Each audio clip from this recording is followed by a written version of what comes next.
This work session to order. Monday night, we'll review payment of bills, go over the minutes. We'll start with Resolution 875326, approving alcohol license for Rebar Group doing business as Oak and Ale. Ms. Dickerson, any issues with this? Okay, this license is for a 010 lounge retail liquor. This is a new application for the entity. There was no issues from the police department, and I believe Mac will need to speak. No issues. No issues on this case. Very well. Any comments or questions on this item? Seeing none, we'll move on to resolution number 875426, approving account information for Regions Bank and Wells Fargo Bank. Ms. Dickerson. This is updating the authorizations on the bank accounts and updating it with the chief financial officer, and then also placing titles in there in lieu of names, and that way, if anytime there's an update, we can change that bank account information. Very good. Any comments or questions regarding that item? Seeing none, resolution number 875526, authorizing the mayor to execute a professional services contract with Hospitality Business Solutions to promote and coordinate programs and the development of tourism.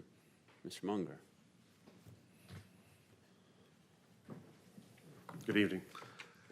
Much in the same vein as the contract that was presented for tourism and promotional materials at the last meeting, this item was also included in the operational budget with funding to come from the $2 hospitality room tax that is levied and that the city originally pledged to go towards developing further tourism activities in the community. This professional services contract is starting in February, running through the end of the year, rate of $5,000 per month, non-renewing unless consented to by the council. So this obligation is only for this fiscal year, and there are sufficient funds in the operating budget to cover this expense. Very good. Any comments or questions regarding this item? Mr. President, Brian, this would go through the end of September and not through the end of December, correct? Yes, sir. Fiscal year. Thank you. Brian, can you tell me how this differs from the NARAM contract? Yes, sir. So the NARAM contract is largely video, audio, and photography based, sort of like the videos that we've used in some of our development efforts recently and on our social media.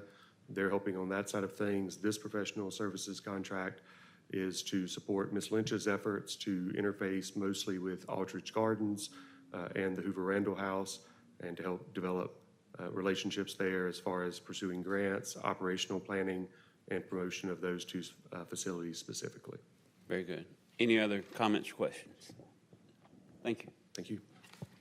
Resolution number 875626, adopting the Hoover Fire Department standards of cover and the 2025 through 2030 community-driven strategic plan. Chief Bentley presented on this last Monday night. He did not be here. Okay. Were there any questions for the fire department on this item? He covered it pretty well. Very good. Resolution number 875726, authorizing the mayor to execute a third amendment to lease agreement with RMC Investments for certain premises located at Hoover Commons. Mr. Muenger, you sat down too quickly. It was a very comfortable seat. So this agreement pertains to the police operations building on Lorna Road. That agreement runs only through the end of February, and we've been engaged, both Chief Morris and I, as well as Mr. Grimes, with meeting with those owners about some redevelopment plans that they have for that center overall, and that allowed us to speak with them about the terms of our lease and basically entertain some different options in the future. And as we continue to negotiate a longer-term lease, the original term of this was 10 years in duration.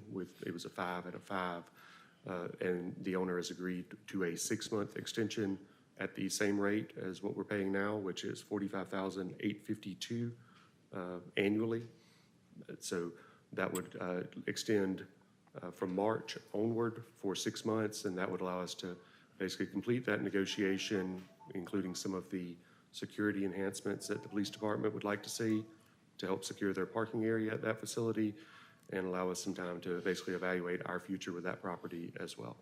Very good. Any comments or questions? Mr. President, Mr.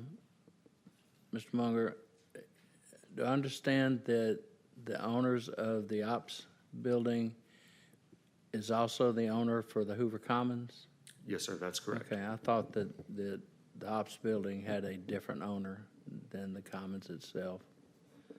So I have not checked title on the property, only the GIS as it pertains to property tax records, but when we met with them, they did indicate that they were owners of both.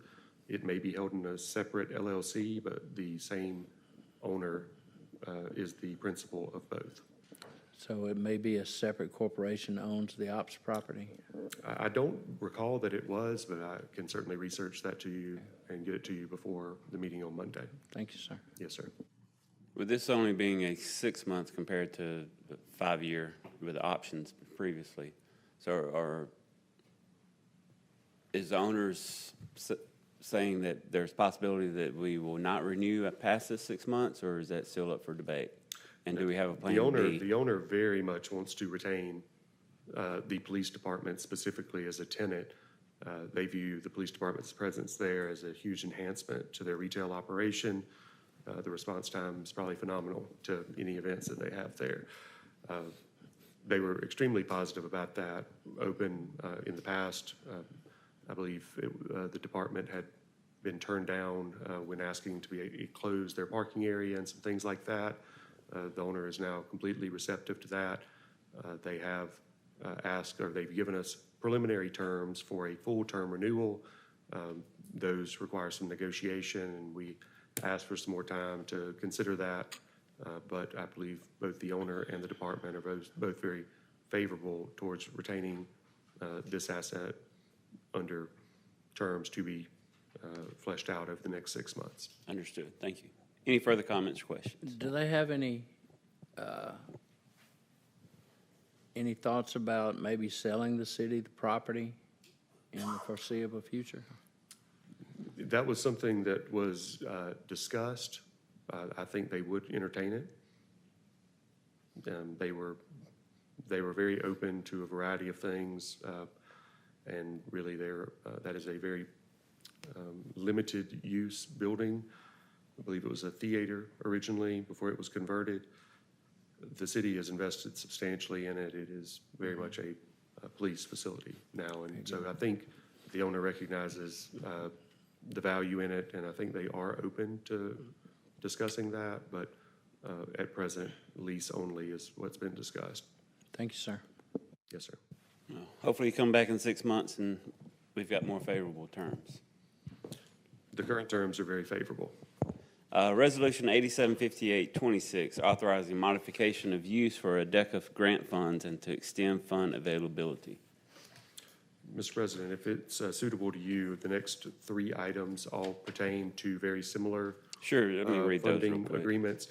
The first one that is mentioned is the only one that differentiates, and that is because this grant was originally awarded in 2023 to the city as part of the city's pursuit of a large covered pickleball facility, and there were several legislative measures of support that are now converted to grant funding, as well as an agreement with the county commission that brought another $350,000 towards this effort.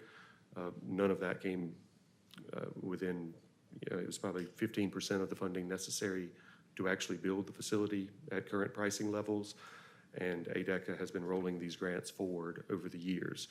We do have the flexibility, as confirmed with ADECA, to re-obligate the funds towards qualifying recreational improvements, and they've given us a deadline of the end of this fiscal year to expend those funds, which limits greatly what scope we have to put towards it. So what we have proposed here is to put this $500,000 award, the second $500,000 award, and the final $100,000 award, and to allocate those funds towards paying for the re-electrification of Hoover East. That is an ongoing project, properly bid under the competitive bid law. It's satisfactory to ADECA, and that allows us to fully utilize and capture those funds for a very necessary purpose. And then also the council would have the ability to maybe have more latitude in considering other improvements as a consequence. That is also resolution number 875926 and 876026. Any comments or questions regarding the ADECA funds? Mr. Munger, when would those funds become available? So these funds are available on a reimbursable basis. So once these grant agreements are approved by council, they'll be executed by the mayor. We'll return those to ADECA next week. And because we have been paying steadily, we would basically take our pay request and begin sending them drawdown requests. And this is a very expensive project, as you all know. So my hope is that we would be able to draw down these funds probably over the course of the next 2 to 3 months.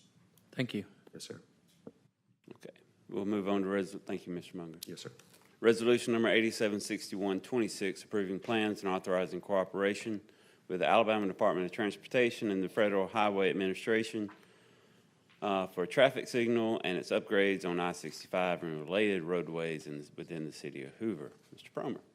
Yes, sir. So this is with ALDOT. So ALDOT's going to complete all the work. It's on Valleydale Road, the 2 exits associated with 65, both the on-ramp and off-ramps there. Item to note, we are already controlling this time along with the cameras. So it's just simply upgrade to the signals, associated cameras, and mounts. So all work will be performed by ALDOT. And they outlined a very specific detail of how work's going to be done. And everything's performed by them. So there's nothing that the city's going to do for this. So Very good. easy. Any comments or questions regarding this item? All right, got off easy. Mr. Miller is going to handle resolution number 876226, authorizing the conveyance of temporary construction easements and a permanent utility easement for the state of Alabama. Mr. Miller. Yes, sir. Good evening. Do you have a copy of the track sketch in front of you? Just FYI. Was that part of the packet, Wendy? That should be part of our packet, yes. Okay. All right. If you could bring that out, if you could look at that. It's talking from a drawing is a little bit more simple than Ms. Dickerson, are you able to bring that up on the big screen?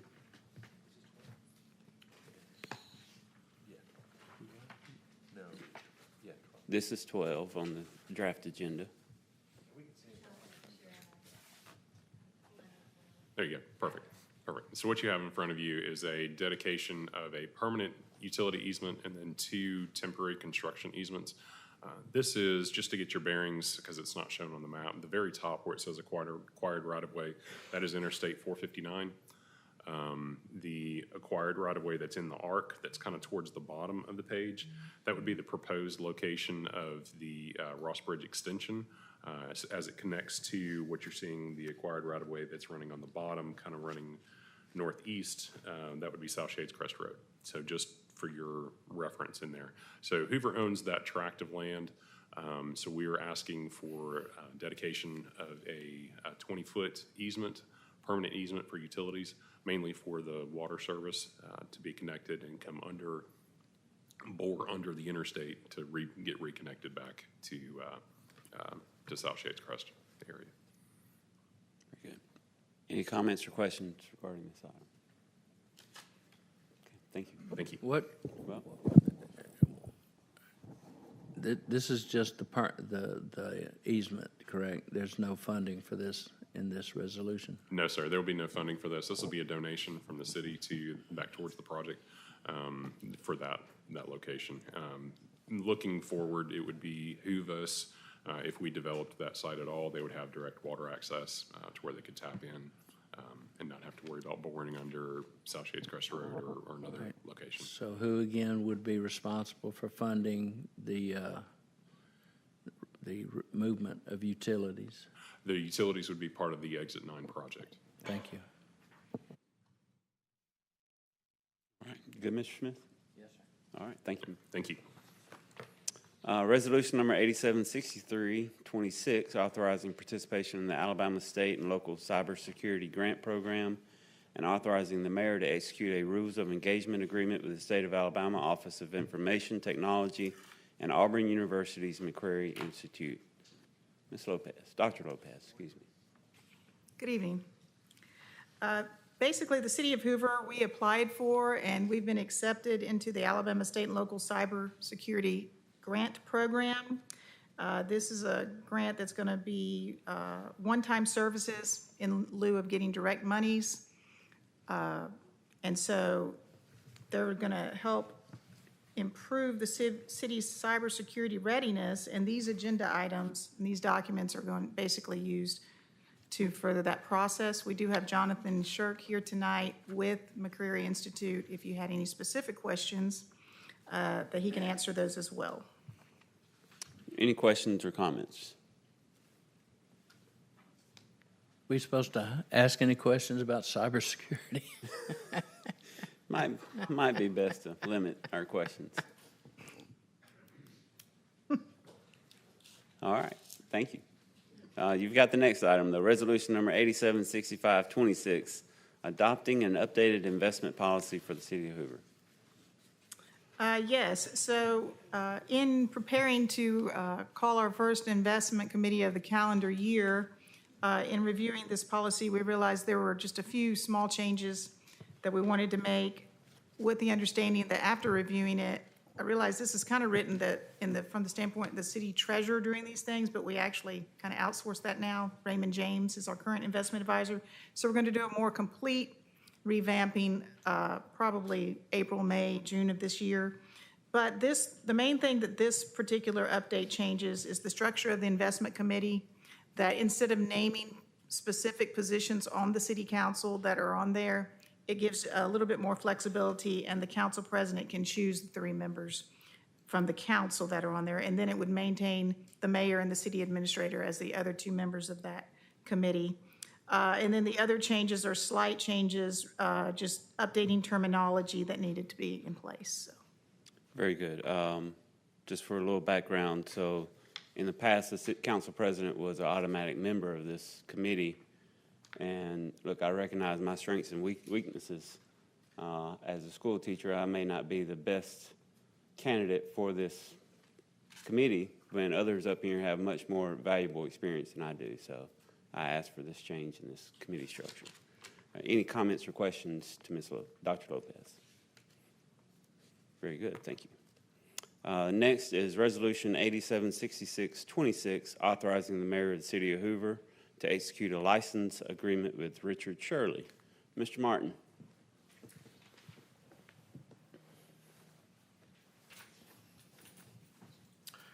Good evening. The resolution before you would enact an agreement with Mr. Shirley, who is a property owner adjacent to the dead end of LaBelle Lane.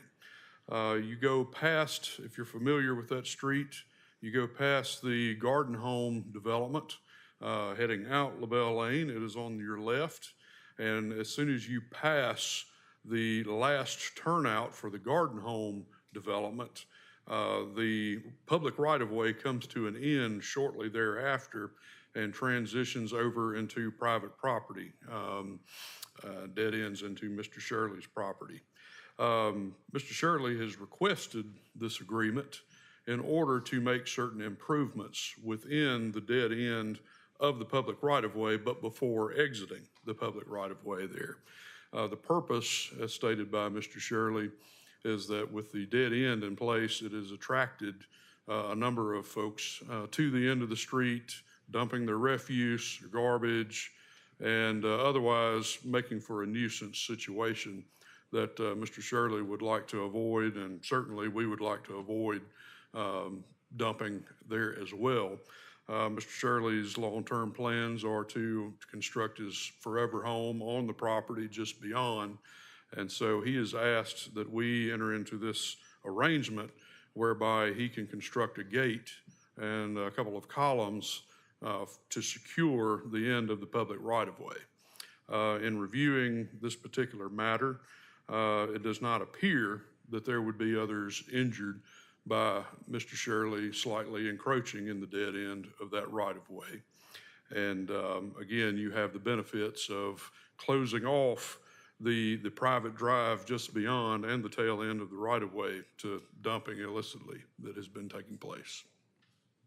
I will note that if at any point in time the city determines that this needs to be terminated, that we can let Mr. Shirley or his successors and assigns know that we are terminating the agreement for whatever reason deemed worthy by the council, and whatever improvements are placed in the public right-of-way, Mr. Shirley or his successors and assigns will need to remove those and return the right-of-way to its previous state. Very good. Myself and Councilor Murphy rode out and met with Mr. Shirley on his property and viewed it. And Mr. Shirley is here as well tonight. I understand he can't be here Monday night. So is there any questions or comments to Mr. Martin or to Mr. Shirley regarding this item? Seeing Mr. none. Martin, did this go before planning and zoning, or was there no need for that? No, sir, we did not determine there was a need to go before them. This is strictly as caretakers of the public right-of-way, a council issue.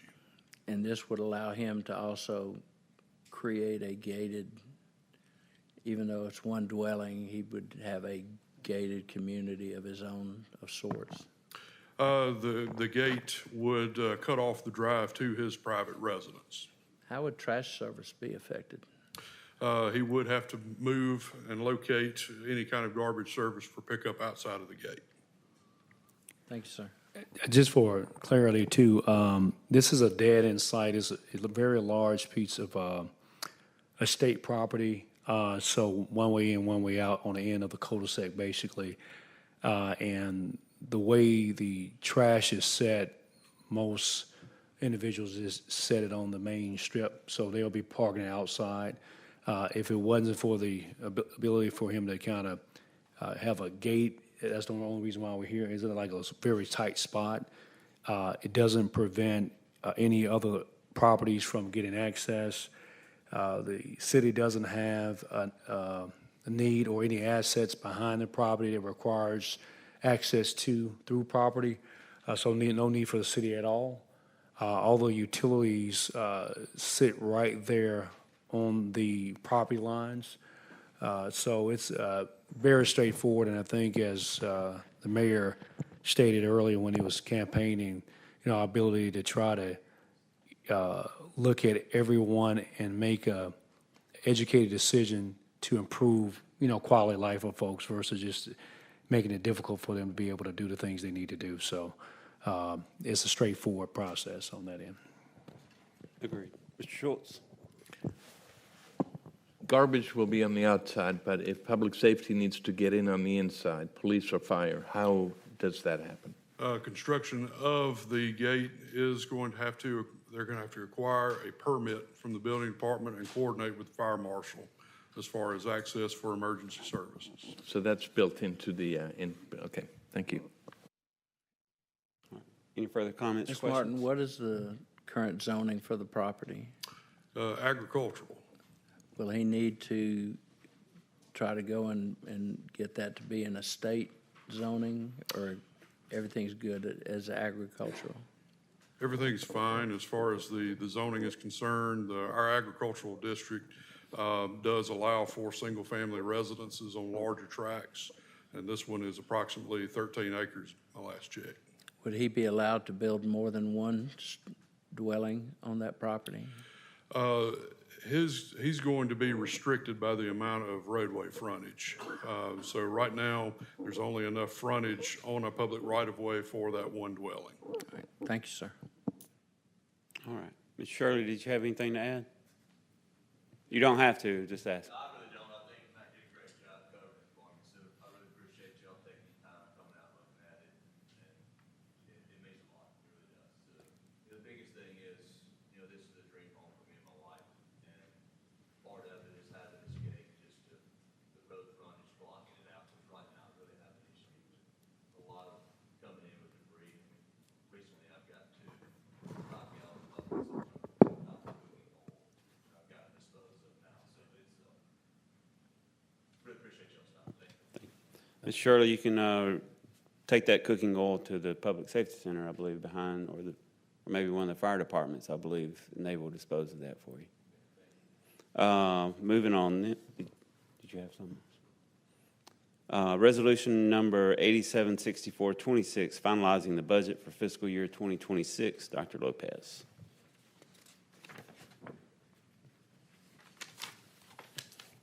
All right, so I think we're going to go into a little more detail on Monday night about this, but this item on the agenda mostly is covering our capital requests. As you remember, we put this part of the budget off to look at those capital project requests a little bit more closely.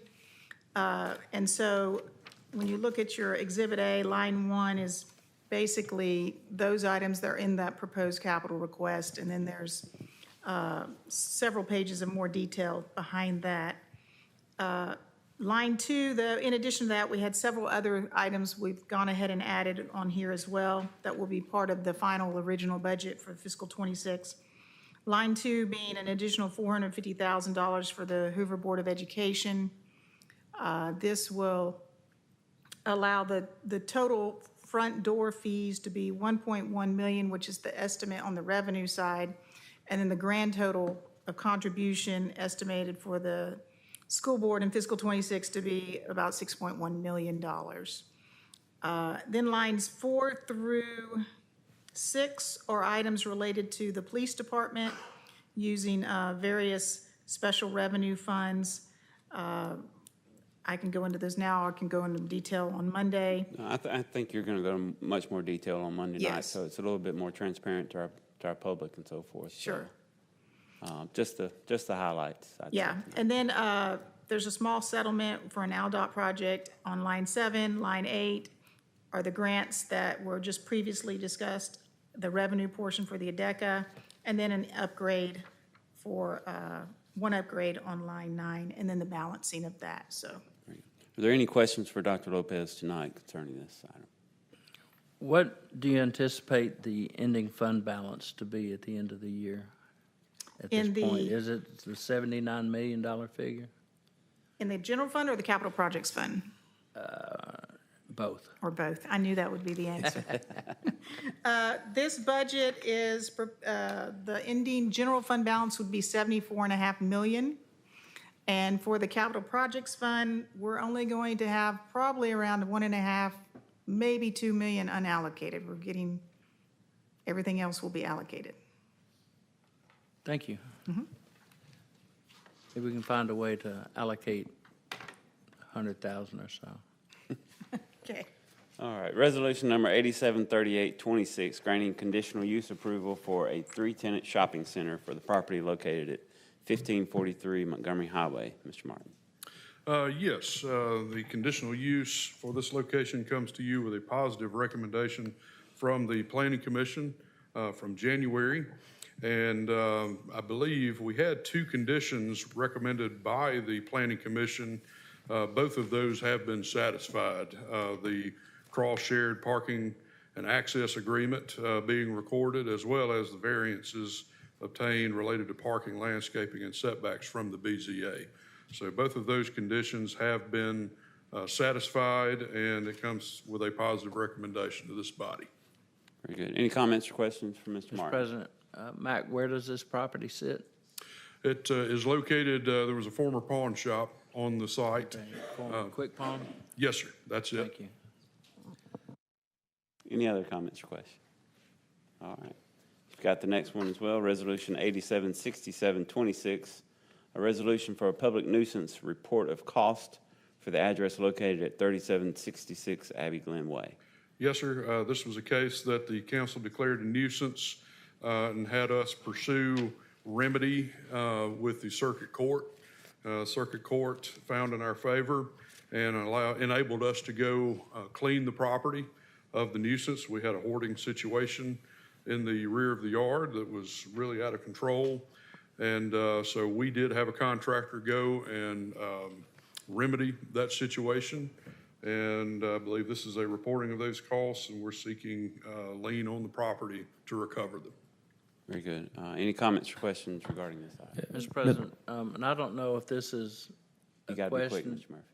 for the city attorney or for Mac, but in all the years previously where the city has gone and cleaned up properties, has the city ever placed liens on any of those properties, especially those that were, I guess some would call frequent flyers? I know we have placed liens on property pertaining to the weed and grass getting overgrown and us going and abating that. You would have to do a deeper dive, longer history to find another case. Since I've been handling code enforcement items, this was the first hoarding situation that we've gone and cleaned up. Mr. President, I don't know if maybe if we want to look into in the future, or maybe even reaching back and trying to place liens on properties where the city has gone and spent substantial funds to clean up properties to try to get those the next time that property is sold. Yeah, I believe liens are placed on all properties where we go on and cut the grass and so forth. Until they take care of those liens, they're unable to transfer any titles or whatever.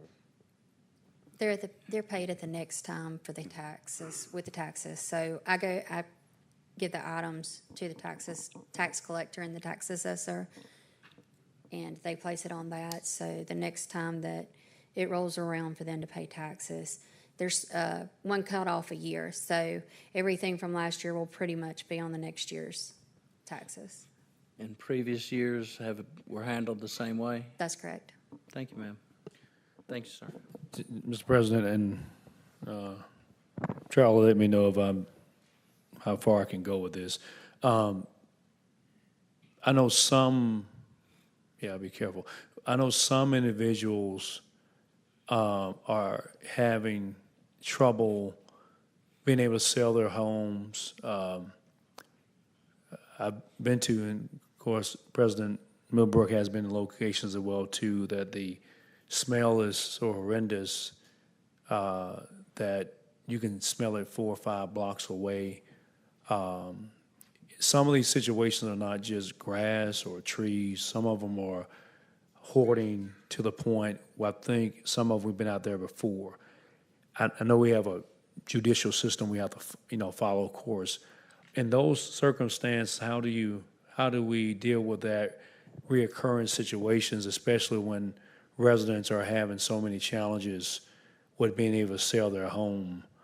Well, that would be a nuisance, and noxious fumes are covered by the statute, so whatever steps that Mac's department feels like we need to do, that's why they have code enforcement, and as Wendy's pointed out, we can go in there and abate whatever that nuisance is and whatever our costs are. She puts the lien on the property and we collect it. So if there's any of the properties that if it's just a problem with odor, we can go in there and do something about that, Mac. So that's just be something that once it's cleaned up, you have to continue to just follow the same protocol. But Same outside thing, of that, yes. there's nothing really other than going through. 'Cause I think some of these things take 4, 5, 6 months. Well, we see quite a bit of this in municipal court.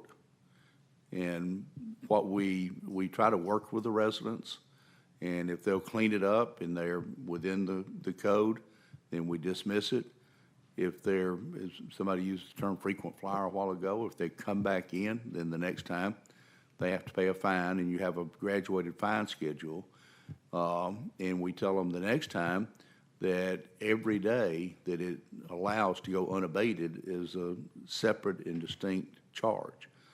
And that, so far, that's usually, I started to say usually, that's really gotten their attention. Okay, thank you. Because when you add up, the fines are rather nominal. I think we have a $100 cap. I'm going from memory, Mac. But the court costs are there. And when you do that on a daily basis, you run up a bill quickly. Thank you, Mr. President. Thank you. Mr. Martin, since we've abated this property, have we been back out to view it, and where does it currently stand? We have. There is a return of some items that you would not customarily find in a rear yard, accumulating once again. Late in the last quadrennium, we actually asked our legal team at that time to see if we could go back to the circuit court and have them consider their ruling a standing order, that we may jumpstart the process, so to speak, and pick up right where we left off with the last abatement. Circuit court decided that they did not consider that ruling a standing order. So if we do pursue remedy through circuit court for this particular property again, we'll have to start over. Do we anticipate that process I starting? do. Okay, very well. Any further comments or questions? All right. Finally, we will set a public hearing for March the 9th, 2026 for resolution number 875226, granting conditional use approval to allow a drive-through facility for Dutch Brothers Coffee for the property located at 1855 Montgomery Highway. You have anything to? Just that this does come with a positive recommendation from the Planning Commission. There are several conditions that the Planning Commission recommends. One, that if there's any queuing that backs onto Highway 31, the operator will be required to amend the ingress and egress to the satisfaction of the city engineer. Just a quick note, they did have a traffic engineer examine the plan and produce a synopsis. The operator will have, believe, was it 60 spaces, stacking spaces in the drive-through, considerable number and amount of space for patrons to go on site into the drive-through lane. So the traffic engineer was of the opinion that this would not have any adverse impacts on Highway 31. But out of an abundance of caution, we recommended to the Planning Commission to at least give us a condition there that if we do run into a situation where there are any conflicts on 31 or the main access drive into the shopping center, that we'll have some recourse to go to the operator. So that's why you'll see that condition in the recommendation. Secondly, if there's any new lighting or any new lighting that's added to the site would match the existing shopping center as closely as possible. Third, the sign or sign package would need to be applied for separately and meet the requirements of the River Chase Planned Unit Development.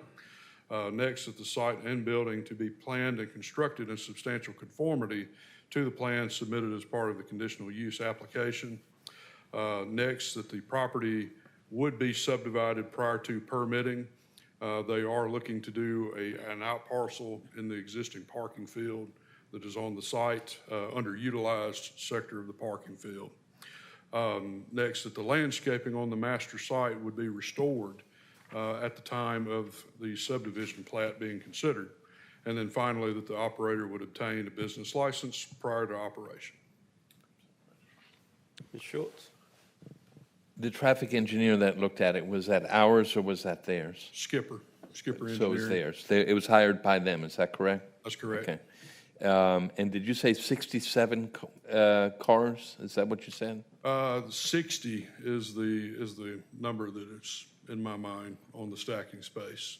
And the landscaping, is that just for their facility or for the entire shopping center? The entire shopping center. Okay, so that will need to be done first, That's correct. or at some point. Yes, sir. Okay. All right, thanks. Any further comments or questions? Mr. President, I gotta be last. Mac, I watched the planning and zoning meeting, and I know that another business represented the possibility of there being some type of conditional requirement within the PUD or within the River Chase ARC or something like that, that no drive-throughs should be allowed. Has that been researched and put to rest? We actually have multiple drive-throughs that are in existence in River Chase.